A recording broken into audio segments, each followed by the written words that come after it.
You don't know the power of the dark side. He's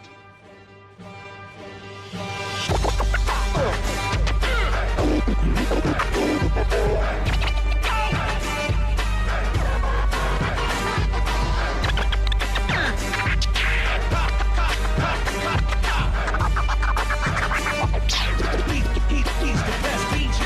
I am your father. The force is with you. Go, go, go!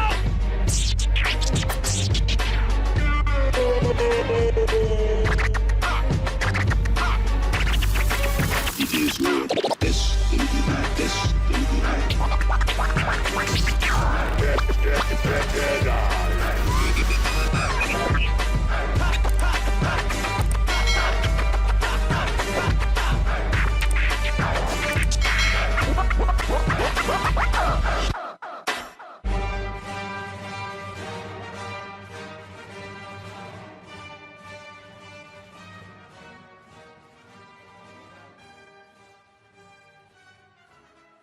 I always talk about how these companies get exploited and all this good stuff, and then we do a little bit on threat hunting too.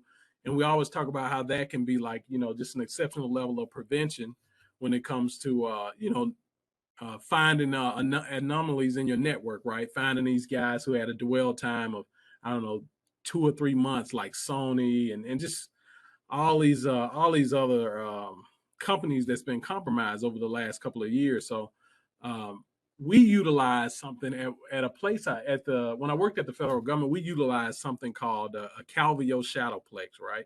Really expensive tool. It was created by CrowdStrike, but it was phenomenal. And so essentially what it is what you call a post-exploitation tool, right? So you got these, you got what you call a kill chain, and you have the MITRE, and MITRE talks about initial access. The kill chain talks about the steps in which an attacker uses to compromise a network or a company or a host or whatever. But the first thing they do is they do reconnaissance, right? So that's you look at that initial access. But what happens when they move all the way down a kill chain and they're doing command and control, right? So they went through everything. They didn't actually compromise your network, and they actually got in. Now, in the past, when you hear these type of things, you're like, man, I'm screwed. Like they in the network now, because a couple of things happen. The first thing is something has to be compromised for them to gain access to internal resources. The other issue is that now that I'm in your network, how are you not detecting me?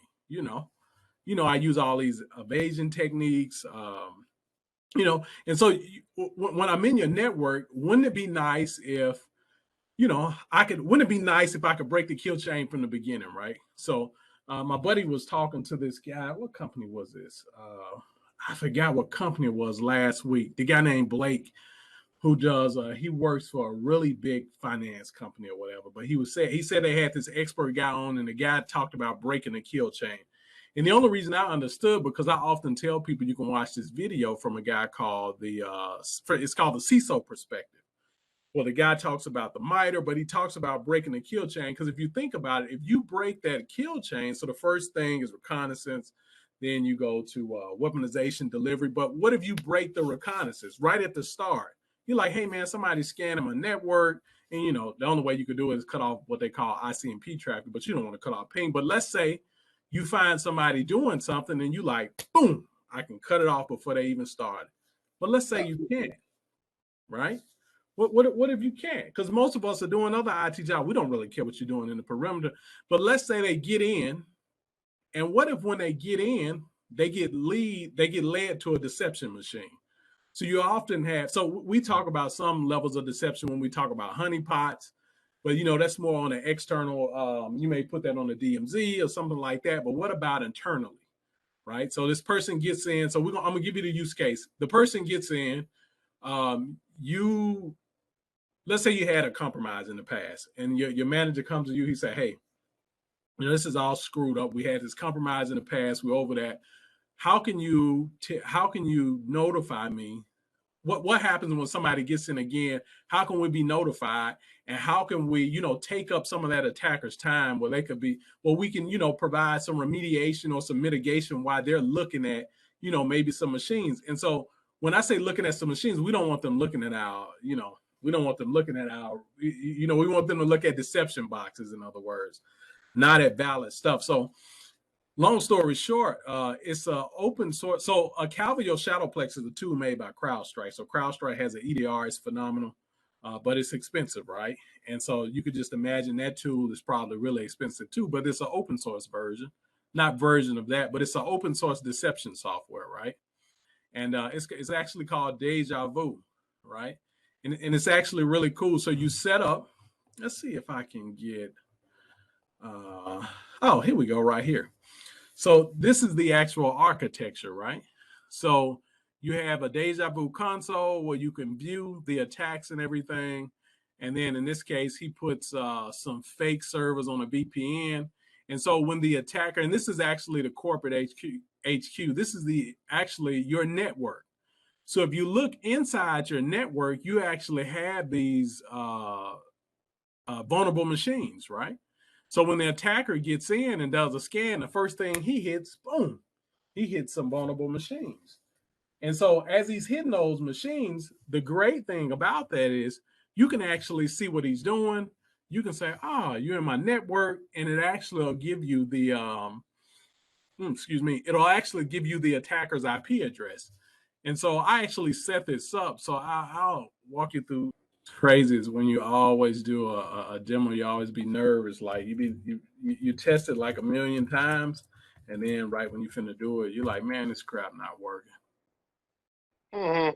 So here's what's cool, right? So this is really pretty easy to install. They give you either two VDIs, which you can throw in VirtualBox, or they give you two VMDK files you can put in VMware. And so at another time, just to kind of streamline, let's log into both of them. This is actually really cool, man. So here's the engine, right? So just to show you, the console is where you can look at attacks. I deleted all my attacks, but here's some raw logs from some attacks. But I'll explain it to you from the decoy perspective, and then we'll go back to the console. So here, if you look, I got a couple of different options, right? This is the interface. I can manage my decoys. I created a couple of decoys, and I'll show you how to do. This is super simple. You can add decoys, add client decoys. And so when you start working in security and people talk about deception and all that good stuff, what they're going to talk about is breadcrumbs. So what they'll do, they'll put out some like maybe a couple of fake files or something to actually lead you to that actual machine, to that deception box. So in this case, when you install this, it gives you a couple of different options. Let's go to decoy management. So when you first bring this up, when you log in, this will be the first screen you see. And you can create a basic decoy. So let's do COVID-19. Let's do, what is it? Let's just do Pfizer. Is it Pfizer or something? Moderna. Moderna. I don't know how to spell it. MODER, like modern, like. Oh, okay. Something like that. Yeah, we'll just do modern that. with an A at the end. Yeah. Yeah. Simple. So for location, I just created a phony domain, ugly IT. So now, just to know what I'm doing. So here I just have one interface, but you can actually deploy this on several different VLANs. So, and what you'll do is you'll actually put this on a trunk port, and it'll pass all your trunk port passes all your VLANs. So you'll just see a list of all your VLANs. In this case, we just got one interface, right? And so I just leave it as internal. I don't care. It's just internal. It doesn't matter if you do external or internal. But here's the best part. So these are all fake services that'll be ran on this machine. So if I do RDP, you see I can do none, interactive, or interactive, right? We'll just do none. But SSH, I can do interactive. So in other words, what I'm doing is I'm allocating services to this phony machine. So when you log in and put in SSH credentials, if you try to brute force it, it'll go through, but then what happens is nothing really happens because it's a phony machine. So if you look here, I can do basic authentication, or I can do an Apache server, and I can do like a F5, right? A fake F5 site. And then you can list some other services, MySQL, SMB, you can add custom files, but we're going to submit this. I'm just going to submit it so it creates the fake machine. Now, this is not creating, just so you know, this is not actually creating a machine. This is just actually creating, it's creating a deception box, but it's not really a physical machine. So here's what's cool. Here's what we're going to do. I'm going to show you. Okay, so it says it's created successfully. If I go back over here to manage decoys, this is the IP. This is the one we just created, 10.8.52.12. And if you notice, I got a ton of these. And if you look at the name, hold on, I just got a message from work. I must be moving the hippo out of jam. Okay. If you look at these, I got several of these decoy boxes. So let's talk about the overall architecture. So if you install this in your company's network, when somebody scans, the first thing that's going to come up are these IPs that's associated with these deception machines. And if you look at these, it says maybe COVID-19 box. I got a domain controller, all this good stuff. So here's what we're going to do. Show y'all the cool part to this, right? We're going to do something really basic, right? We're going to do something. See the terminal?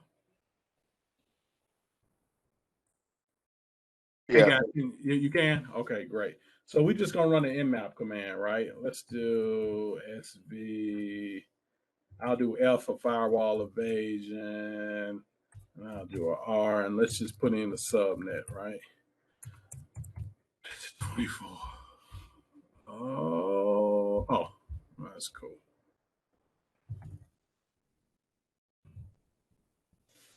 All right. Oh, now if we come here and we look at active attacks, look at it. That fast is saying I got 11 attacks.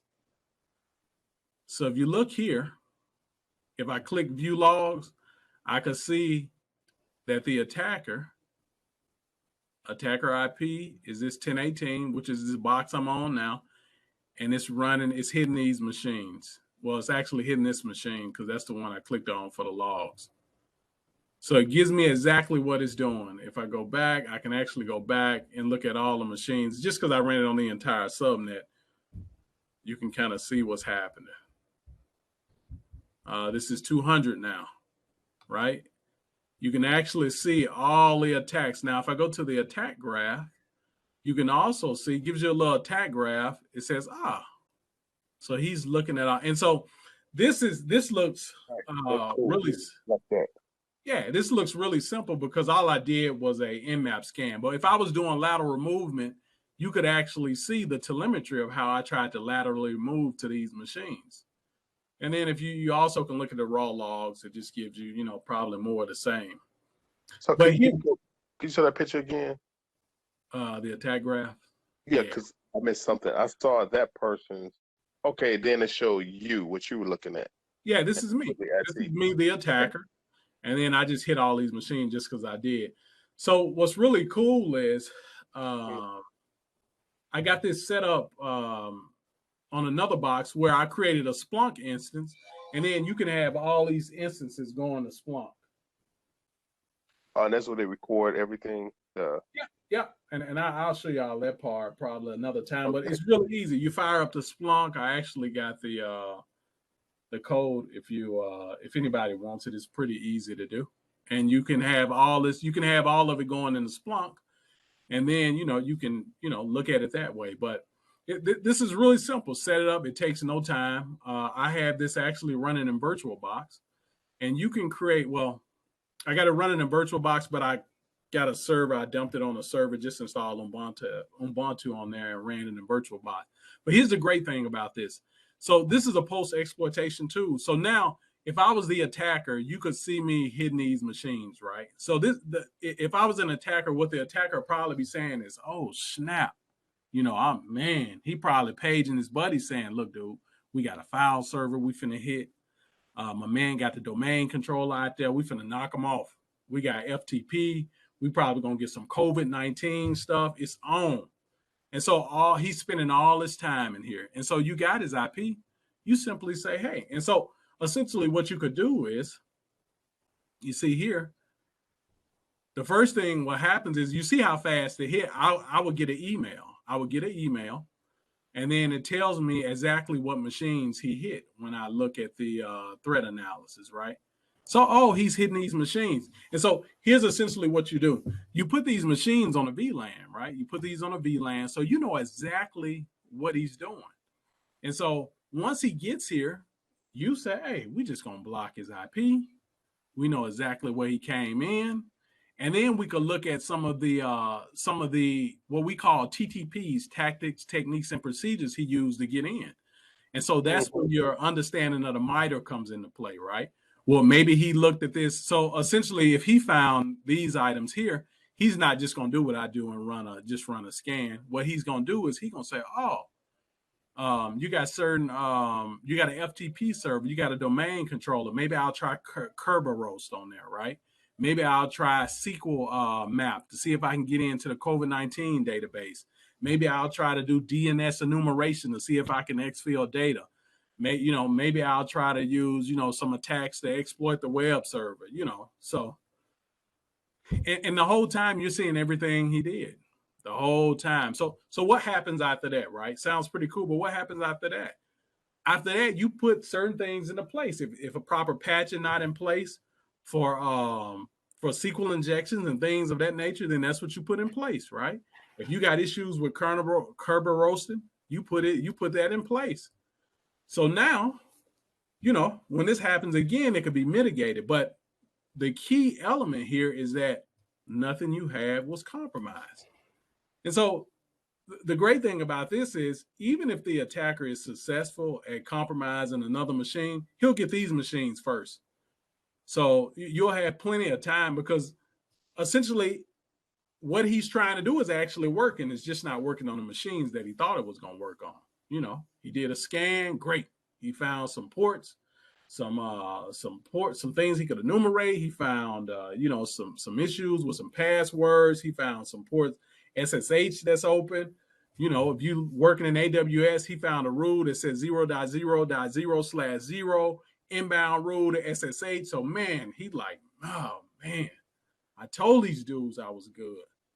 And so he's, doing his thing. And so it's pretty cool. Pretty cool software, man. Pretty cool software. And so this one has a Tomcat database. And so here's what's pretty cool. Let's see if I got one. I'll actually show you. Let's go here. Let's go to my decoys. I'll actually show you. What do we got? We should have an Apache one. Basic web 10.2. Let's see.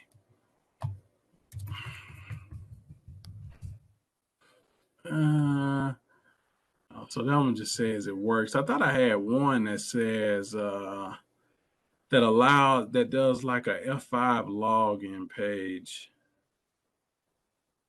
Let's try 146. Oh, there we go, right there. I don't have an F5 at home. This is the fake F5 logon page, right? So let's say I put admin in, right? Oh man, what just happened? And we're just gonna try to log on. Let's see. I don't know why it gives me the virtual keyboard. I never used the F5 before, but all right. So what'll happen is if we go back, so I just tried to log in, right? You can put in any login credentials. If I go back to the console and I click the view logs for the F login page, it should show me, I think that was the one I did.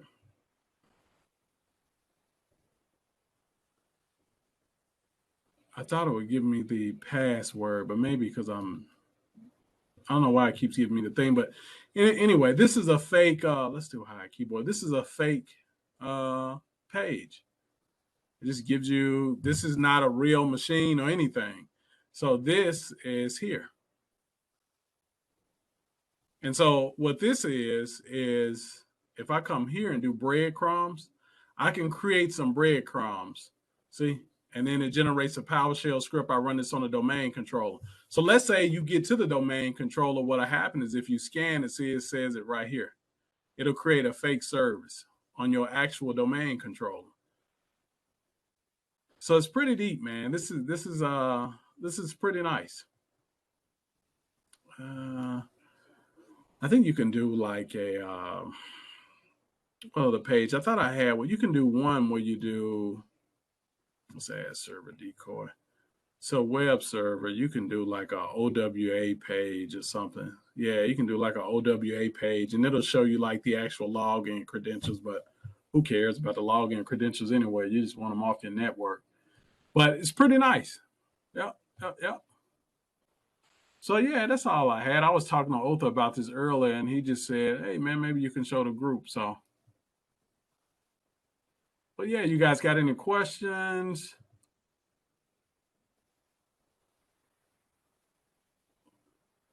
I'll take silence as a no. I want you to think about companies that are compromised, right? And the value of using a tool like this. So say, for example, usually someone tries to, once you get in someone's environment, one of the first things is trying to go after the Active Directory infrastructure. You know, so with these Deja Vu or deception network tools, you can stand up your own Active Directory environment. That's not the real Active Directory environment. And this is what I've seen actually a few of my customers do. And then they use this tool, or they create this fake Active Directory environment so that people can start compromising that. And then once, as Al showed you, once they attempt to compromise the fake Active Directory environment, then all of a sudden they get a chance to study. They can try to triage and understand where these attacks are coming from and stop it. So that's the value of technologies like this. And usually when we're in front of a customer, and I can only speak for myself, a lot of companies don't have this technology yet. Okay. So one of the things that you have to think about is how do you, from a resume perspective, set yourself apart from everybody else? And one of the ways to do this is to learn tools like this. That way on your resume, you can say, you know, why should somebody, you know, when you're in that interview and they ask you, well, why should I hire you versus somebody else? Depending upon the position, you can say, you know what I want to do is come in your environment in 30 days, set up this particular tool. Zero cost because it's open source, right? Finding the hardware or virtualized environment to set it up, you know, that may be something else, but at least you have kind of an attack plan to say, look, in 30 days, I want to do this. In 60 days, I want to do this. In 90 days, I want to do this for the organization. So you have talking points that you can actually use in that interview process that you can highlight to say, look, this is a skill set that I have. And if your organization doesn't have this, they need it, and I can be the person to set it up. Okay. So like just to Otha's point, here's how I came across this. I was working somewhere. They was talking about they was using a Calvio Shadowplex. So of course, CrowdStrike EDR is already high, but this tool, they said, hey, I tell you what, they said, we want to put this across the entire network. It's going to be $10 million.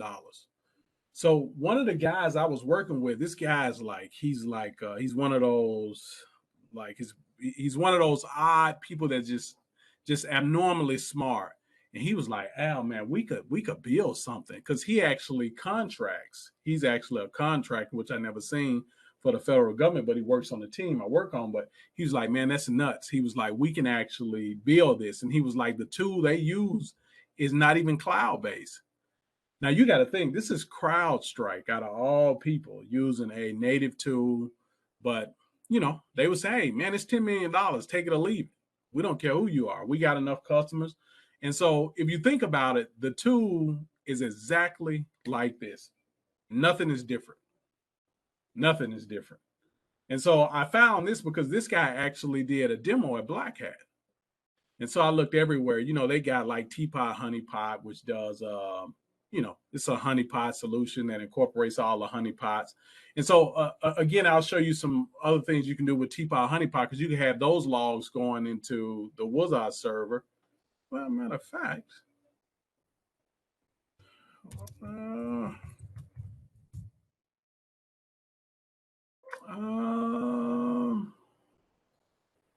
hold on, I may even have that set up.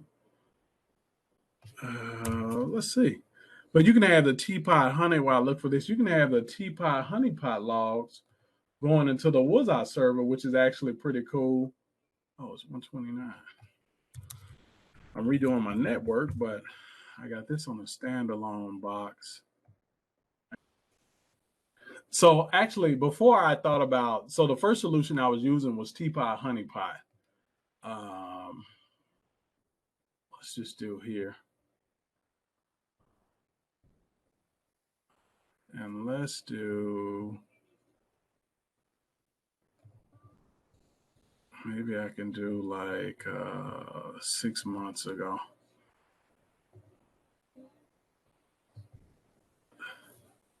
All right. So I actually have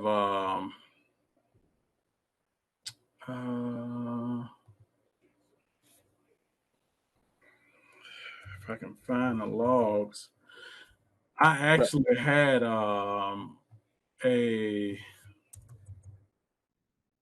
we go, right here. Now you're making the software that's showing here as a comparable to what? Is this the open source software you're talking about?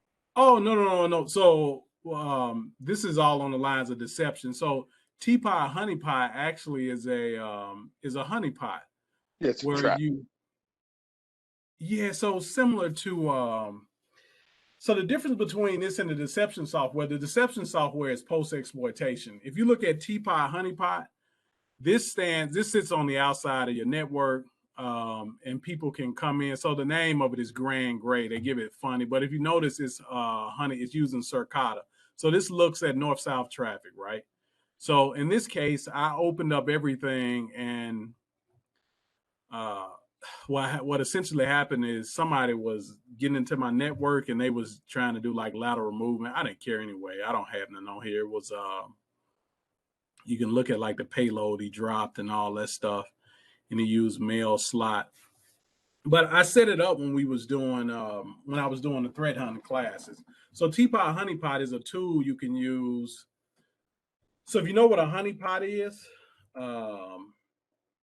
Teapot will incorporate all of them. So let's say, for example, so here's the thing about Teapot. So Teapot has probably, I don't know, they had like a list of, oh, here you go, right here. So this is just a couple of them. So you can have a fake Elasticsearch honeypot, you can have honey trap, but it's like Dianea is a real good one.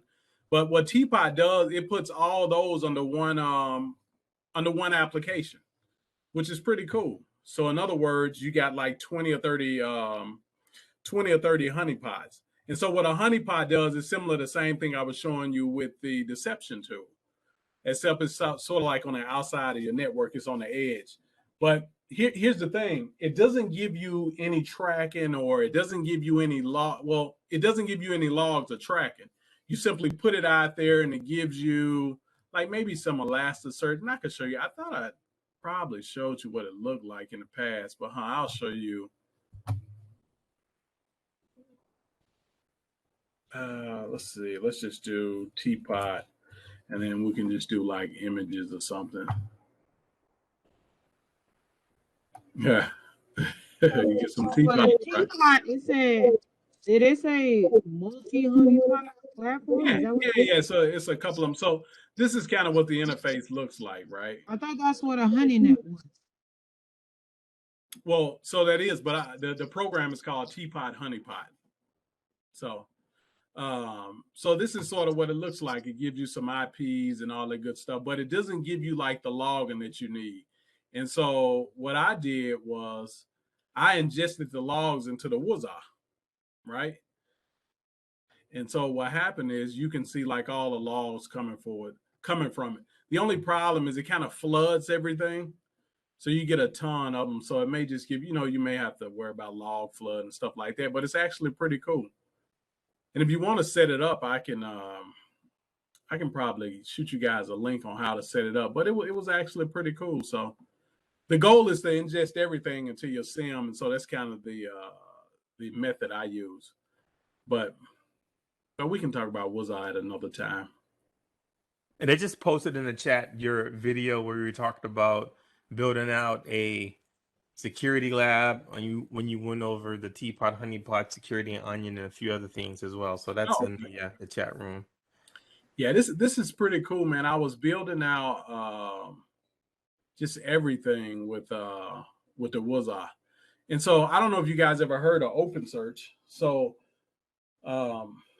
is anybody familiar with OpenSearch? I'm not. Not Okay. me. So That's the it. last thing I'll tell you, so Wuzza is well, let's talk about Elastic Stack. Elastic Stack is, it used to be called Elk, and then they changed it to Elastic Stack. So you got Splunk, and then you got Elastic Stack, right? So are you guys familiar with Elastic Stack? Elastic Stack is like a free SIM, right? It's so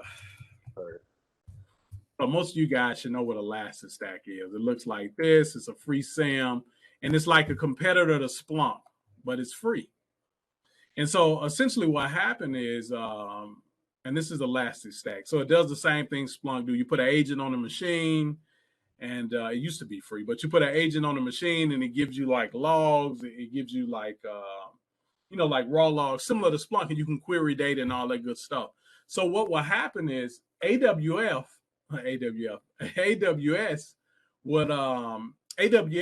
went out and said, hey, you know what? You can host, we'll spin up an Elastic environment for you, and then you pay us. Now, of course, you think about it, for those who are familiar with AWS, they charge you based on data ingestion, right? They don't charge you nothing to get in. If you hear people say, oh man, it costs a lot. No, it costs you nothing to get in. It costs you a lot of money to get out, because they charge you for data ingestion. That's how they make their money. But you got to think about this concept. If Elastic Stack is free, you say you're hosting in my environment, but then you charging me for data ingestion. So they was making a ton of money. So what happened was, it was based off what you call the Apache 2 license. And so since it was free, well, I'll tell you about that part in a second. But what Amazon was doing was making money off of it, and Elastic got Elastic got offended by it, because they was like, you taking money off our free, you making money off our free product, right? And so what they did is they changed the license schema in order to prevent AWS from making money. So that's why all this confusion was. People started talking about they was going to charge for Elastic and all this stuff. So what did Amazon do? First of all, if you read anything about Amazon, Jeff Bezos is a billionaire, and he doesn't pay any taxes because he bases all his money off research. He spends tons of money into research. And so it's some type of loophole where if you're researching, you don't have to pay taxes on that or whatever. So what he did was, you got to think, when you create some open source, what does that mean? You can take it and fork it. Anybody could use it. The code is open. You can modify it. So Amazon created what you call OpenSearch. Yeah, it's called OpenSearch. So what it is just Elastic. But when Elastic changed the license to start charging for some tools, Amazon created OpenSearch and just said, hey, we'll tell you what, we'll give those tools to you for free. So it's the same thing. So now when you install Wuzza, when you go and install Wuzza, it has a OpenSearch backend. And so the big question coming up is whether people will use, whether people will continue to use, Elasticsearch, or see, if you go through this step-by-step installation, it uses OpenSearch as opposed to Elastic. And it used to use Elastic, but here's what's funny. If you do a step-by-step installation and you read through here, it tells you it's installing Elasticsearch, because Open distro for Elasticsearch is the same thing. They just forked it and changed the name. And so it's just an interesting topic, man. It's amazing how people make money. But Amazon was making money off of it by saying, hey, we'll spin up, your Elasticsearch environment and charge you for it. But it's free. So it was really interesting, but so that was actually pretty. So I remember Elastic Stack when it was Elk, right? Yeah, it's the same thing. They had to change it. Yeah, I remember. And it was completely free, right?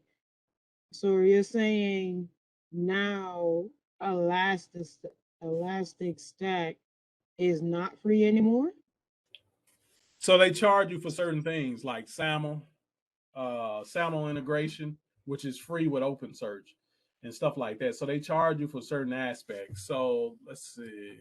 So is open. So are you saying that Amazon Open Search is I guess Open Search is Amazon version of Elasticstack?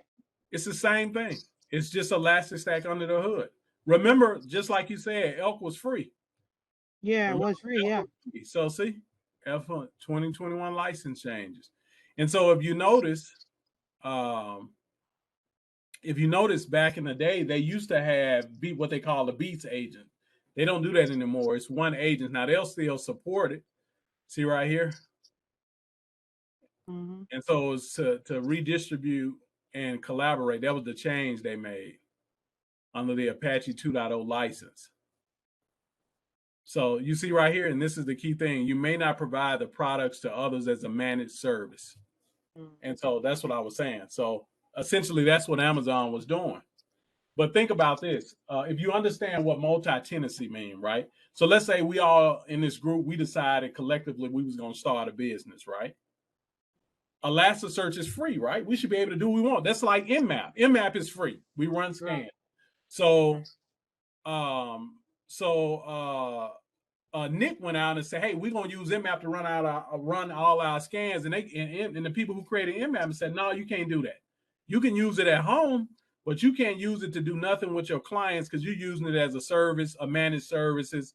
And that's probably not a good example, but you're using it for you're going to use it for different people and not just one client.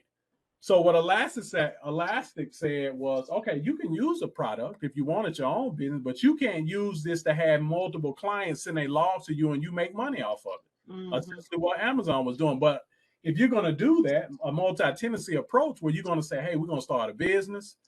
We want everybody to be able to use this. We want all our clients in just the log. You go and you use open search. Mm-hmm. So hey.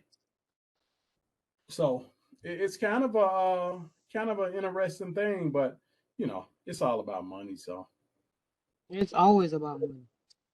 Yeah. But yeah, that's all I got, guys.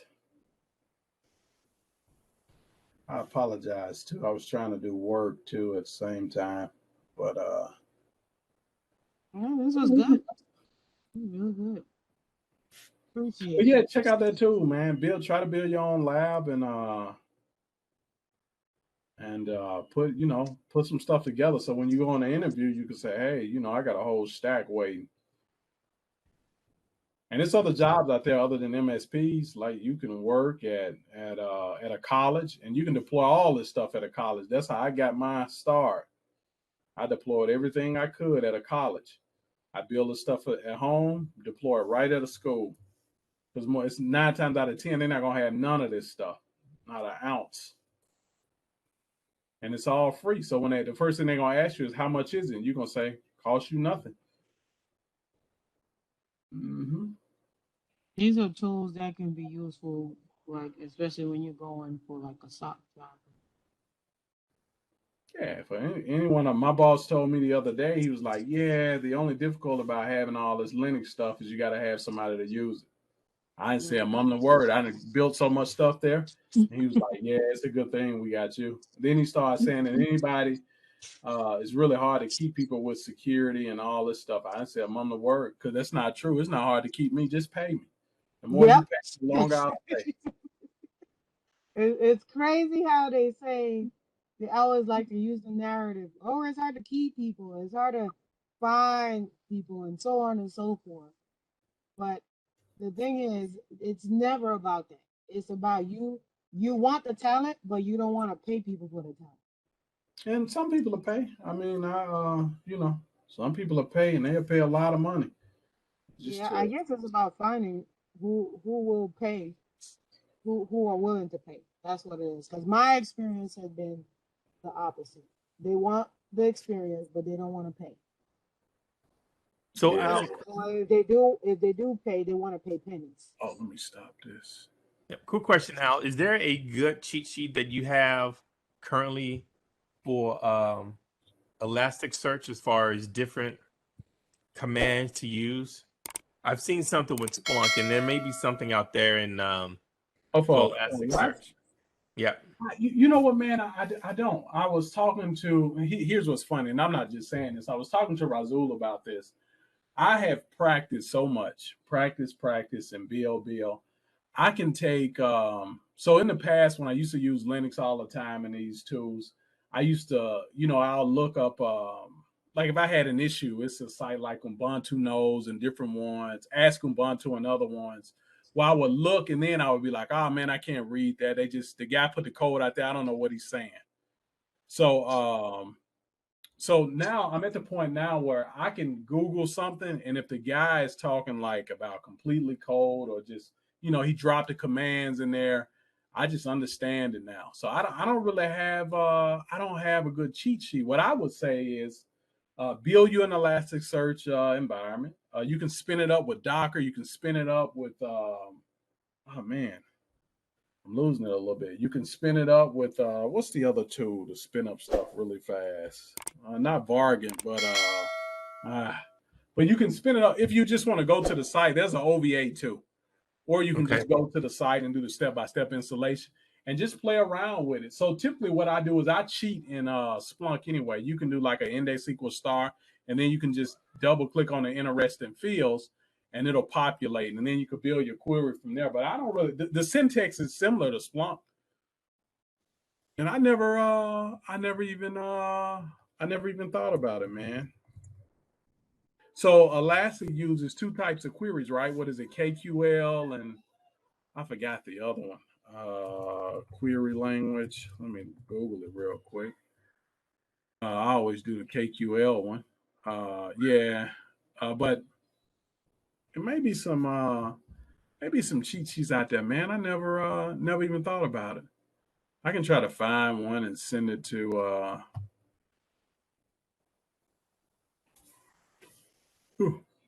We may have a couple that. But I don't know if you guys ever use Elastic, but it's a little different than Splunk. With Splunk, you can write your syntax in there. With Elastic, you can drag and drop it. You can drag, like if you want an IP or a certain interesting field, you can just pull it and drag. But it uses similar to yeah, just like Splunk. Now maybe I'll do a class on that. But yeah. Okay. But I would found encourage some people that I'm to use looking at. Splunk. Yeah, I would, to be honest, I would encourage all you guys to get familiar with Splunk, to be honest. Anything else from Al?